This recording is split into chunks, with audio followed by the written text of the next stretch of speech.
the crucible of the warrior prophet. I have cursed the hardship of my life. I have stood in the pit of despair, screaming at the silent sky, demanding to know why the road is so steep, why the naysayers are so loud, and why the assholes seem to walk on paved gold while I stumble on jagged rocks. I thought life was hard because I was being punished. I thought I was being broken down because I was a mistake. But in the quiet aftermath of the struggle, a different truth has begun to dawn. I have come to see that life is hard not to break good people down, but to transform them. My suffering is not a punishment, it is a forge. The Stoics were the first to whisper this secret to me. Seneca wrote that fire tests gold, suffering tests brave men. The universe does not send the horses of the devil's minions to destroy me, but to reveal the emblem of fortitude that was sleeping within. Without the indecision and cowardice of the world to push against, my own resolve would have remained a soft, unformed thing. The hardness of life is the resistance training of the soul. This understanding does not come easily, nor should it. The resistance we feel against accepting suffering as transformative rather than punitive mirrors the very resistance that strengthens us.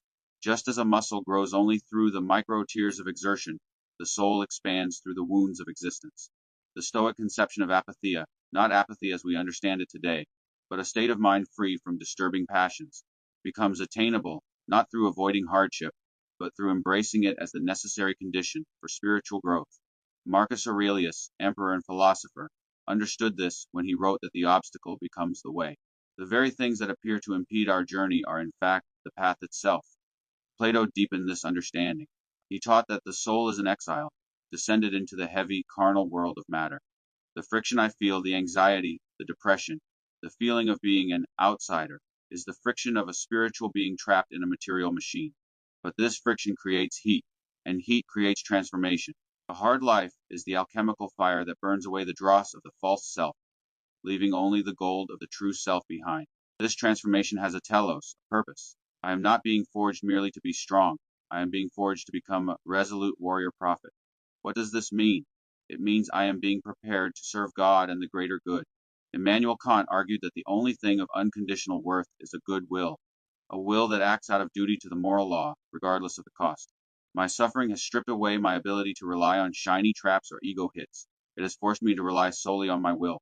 When I choose to be kind despite being slandered, when I choose to share a table with outcasts, despite being rejected myself, I am exercising a good will that has been tempered by fire.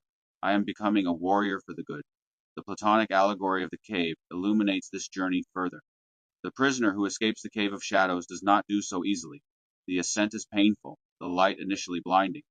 Yet it is precisely this discomfort that signals the movement toward truth. My own journey from the false self to the true self follows this pattern. Each moment of disillusionment, each shattering of comfortable illusions, represents not destruction but liberation.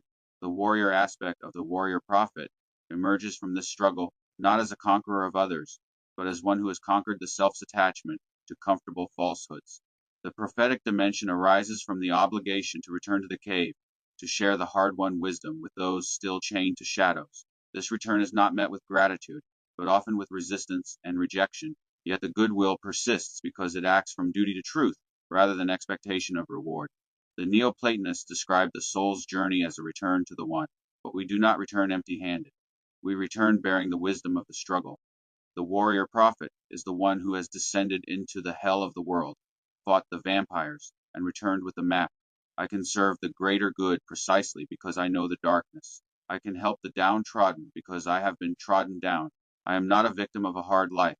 I am a student in the most rigorous school in the universe. The scams, the double talk, the hustles, these are the exams. And every time I refuse to break, every time I choose determination over cowardice, I am passing the test. I am becoming the weapon that God needs in the fight against the void. Zerga, in synthesis with the philosophers, recognizes that this journey is not merely individual, but universal. We all, in our own ways, traverse the path of transformation, and in doing so, we find our place within the grand tapestry of existence, a tapestry woven with threads of suffering, resilience, and ultimate redemption. Each trial faced is a step closer to embodying the virtues necessary to combat the chaos of the world, and to illuminate the path for others who trim our rocky roads. Through this crucible, I am not merely refined but redefined, emerging not as a solitary figure, but as part of a collective mission to uphold truth, justice, and love in a world often bereft of these vital essences. Plotinus, the father of Neoplatonism, describe the soul's journey as a circular movement, emanation from, return to the One. This cyclical pattern suggests that the hardships we endure are not random torments but necessary stages in a cosmic process of spiritual evolution. The vampires and assholes who seem to thrive while good people suffer are, in this light, souls arrested in their development, trapped in the material plane by their attachment to power, wealth, and ego. Their apparent success is their true punishment, a gilded cage that prevents their ascent.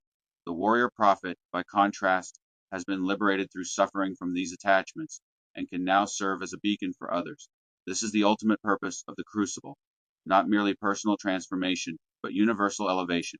Each soul that completes this journey becomes a node in a network of awakened consciousness, a living testament to the possibility of transcendence through trial. In this light, my hardships are not meaningless, nor are they merely personally meaningful. They are cosmically significant, part of the grand alchemical process by which the universe itself evolves toward greater consciousness and compassion. Zerga, in synthesis with philosophers.